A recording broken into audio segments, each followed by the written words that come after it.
Nandito naman ang Reyna Calamunding sa isang haunted house kung saan marami daw ditong multo.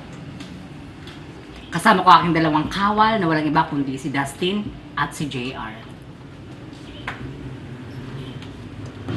Ngayon hanapin ko ang sinasabing mga multo dito sa haunted house na ito kung saan kami pupunta para makita ko may multo.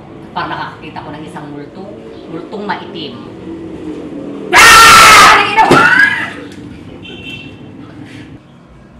Kasama ng Reyna Calamunding ang kanyang dalawang kawal kung saan nauuna ang Reyna. Saan ang mga multong yan? Nasaan ang mga multo?